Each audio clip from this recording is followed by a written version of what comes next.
Hey guys, welcome to today's video where we're going to be breaking down today's Dolphins game. Before we get started though, please drop a quick like and a sub on today's video. That would really help my channel grow. I'd really appreciate that. With that said, let's dive right into the video and I hope you enjoy.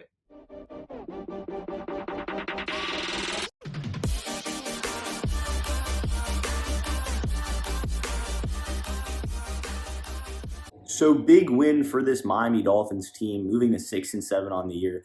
They get the bye week next week, then they play the New York Jets. So some opportunities down the stretch. I mean, they've got a very easy end of year schedule. I mean, they play the Jets, they play the Saints, they play the Titans and the Patriots. So some very winnable games there down the stretch to try and get back in this playoff race. But nonetheless, let's talk about today's game against the Giants.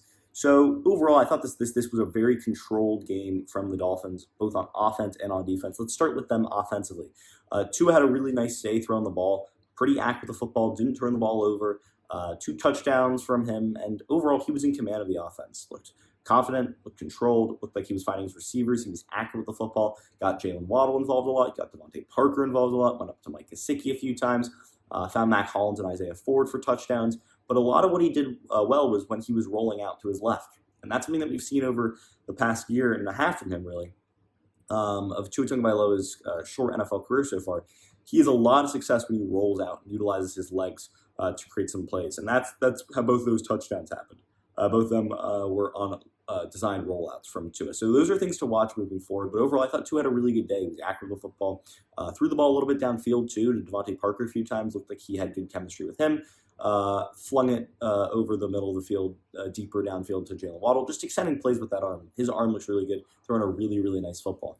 Wide receiver-wise, Jaylen Waddle, once again, he keeps doing what he's doing. I mean, I think he had about 10 catches in today's game for about 100 yards. And sure, a lot of the work he does is in short yard situations, picking up third downs, picking up those 4 or 5 yards that you need. But also, he's got some of that speed, and he's got really good route running skills that he's really shown so far in his young NFL career, and that's really helping extend plays. Also, Devante Parker, getting him back was really big for this Dolphins offense. He added a lot. He added a big body to throw the ball to, especially on third downs. Tua and him had a few nice connections, back shoulder throws, and Devante Parker really utilizing the body to make some big grabs. And then you look at a guy like Mac Hollins getting a touchdown, Isaiah Ford getting a touchdown. So good to see Tua diversifying the offense a little bit and finding some different players. Also, Mike Gesicki with the catch, with a couple catches, dropped a touchdown opportunity. But overall, I thought he played well, came up clutch with some big catches too. And Albert Wilson too, the speedster, doing a little bit of everything for that Dolphins offense. And that's probably where the good things of the offense ends. I mean, the offensive line was terrible in the run in the run game. Good to see Michael Dieter back, though. Definitely better than Austin Reiter, who had some issues snapping the ball last week. But overall, Dieter definitely didn't have those issues. And the offensive line couldn't really get any blocking going for the running backs. I mean, Myles Gaskin had a really tough day on the ground. And overall, the Dolphins were under that 3.5 yards per carry. That is about where they've been all year. I think they're at 3.4 average yards per carry so far this year. So they weren't running the ball very effectively. But with that said, they were still able to get the ball out quickly, and the offensive line needs to be improved this offseason. But overall, ball was getting out quickly, and that's why the Dolphins' offense was successful. Defensively, a lot of pressure. I thought Jaelen Phillips had a great game. He had 2 sacks. Jerome Baker had a nice game too. He had quite a few tackles, and overall, I mean, the secondary was good. Jevon Holland was good for another straight week. He's budding into a real superstar back there at safety, and Xavien Howard had an interception.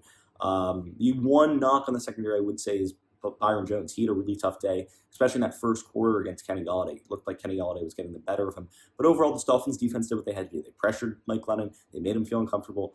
They got to the quarterback, and they played well in the secondary to get the job done. So overall, really good win from the Miami Dolphins here. Now turning it over to the New York Giants. They move on to 4-8 on the season. Mike Glennon, I thought, played well in the first half. Looked accurate with the football. Looked like he was making the right reads. But the second half, the offensive line just couldn't hold up. And the secondary for the Dolphins was a lot better and wasn't giving that many opportunities away. Evan Engram had dropped catches.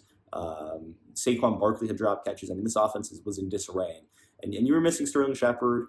And Kenny Golladay got injured after the first half, we didn't really see him for the rest of the game. So overall, a lot of banged up bodies for this Giants team, and that's the real reason why they ended up losing.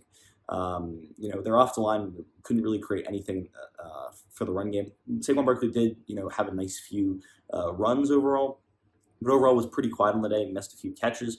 it was just a tough day offensively for the New York Giants. And defensively, I thought that they did a solid job. Azeez Ojulari had a nice game. Quincy Roche had a nice game too, both with some sacks. They pressured Tua Tagovailoa, made him feel uncomfortable. But Tua just got the ball out so quickly where it was really hard for that Giants defense to really get anything going. Plus, Jaylen Waddle did a really good job against the Giants secondary. And, after that 20-9 loss, it is what it is for the Giants. The Giants are going to have to move forward.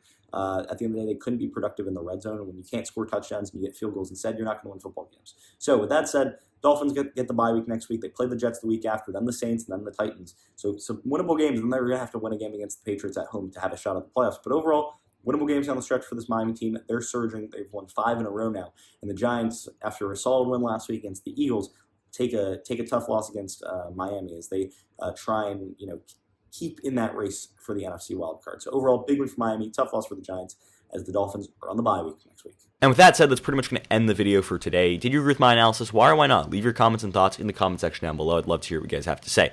Also, if you're new around here, please drop a like and a sub on today's video. I'd really appreciate that. And with that said, I hope you enjoyed the video. And until next time, see ya.